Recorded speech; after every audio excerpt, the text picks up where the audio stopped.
বাংলাদেশের সীমান্তবর্তী মিয়ানমারের গুরুত্বপূর্ণ শহর মংডু পুরোপুরি নিয়ন্ত্রণে নেওয়ার দাবি করেছে দেশটির জাতিগত সশস্ত্র বিদ্রোহী গোষ্ঠী আরাকান আর্মি। এর মধ্য দিয়ে দেশটির বিভিন্ন অঞ্চলে বিদ্রোহীদের বিরুদ্ধে লড়াইরত জান্তা সরকারের উপর চাপ আরও বাড়ল। বুধবার মিয়ানমারের গণমাধ্যম ইরাবতীর এক খবরে দাবি করা হয়, মংডুর দখল করা সর্বশেষ ঘাঁটি থেকে কুখ্যাত সেনা কর্মকর্তা ব্রিগেডিয়ার জেনারেল থুরিন তুন সহ জান্তা বাহিনীর কয়েকশো সদস্যকে গ্রেপ্তার করেছে আরাকান আর্মি।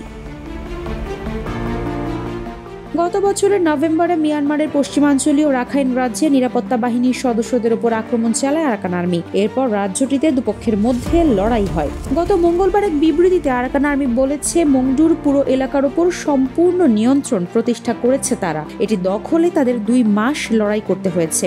একমাত্র ওয়ালটন এসি দিচ্ছে 1 বছরের রিপ্লেসমেন্ট গ্যারান্টি।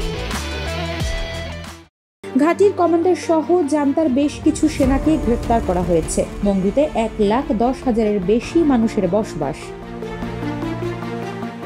আরাকান আর্মির প্রকাশিত একটি ভিডিওতে দেখা গেছে দৃশ্যত জান্তার সেনারা আত্মসমর্পণের পর ক্ষতিগ্রস্ত ভবনগুলো থেকে সাদা পতাকা হাতে বেরিয়ে আসছেন। এএফপি ভিডিওটির সত্যতা যাচাই করতে পারেনি। বাংলাদেশ সীমান্তে নাফ নদীর ওপারে মংডুর অবস্থান। এই অংশে পুরোপুরি নিয়ন্ত্রণ নেওয়ার পরই বাংলাদেশ মিয়ানমার সীমান্তবর্তী নাফ নদীর মিয়ানমারের অংশে অনির্দিষ্টকালের জন্য নৌ চলাচলে নিষেধাজ্ঞা আরোপ করেছে আরাকান আর্মি। আরাকান আর্মির ওই ঘোষণার পর নাফ নদীতে নৌ চলাচলের সতর্কতা জারি করা হয়। এই ঘটনায় বাড়ানো হয়েছে বিজিবির টহল। বিজিবির টেকনাফ 2 ব্যাটালিয়নের ভারপ্রাপ্ত অধিনায়ক মেজর সৈয়দ ইশতিয়াক মোর্শেদ সোমবার এক বিবৃতিতে জানিয়েছিলেন, মিয়ানমারের রাখাইন রাজ্যে উদ্ভূত পরিস্থিতিতে সীমান্তের নাফ নদে টহল তৎপরতা জোরদার করা হয়েছে। সীমান্তে নিশ্ছিদ্র নিরাপত্তায় বিজিবি জলে ও স্থলে টহল পরিচালনা করছে। সীমান্তের যে কোনো পরিস্থিতি মোকাবেলায় বিজিবি সর্বোচ্চ সতর্ক রয়েছে।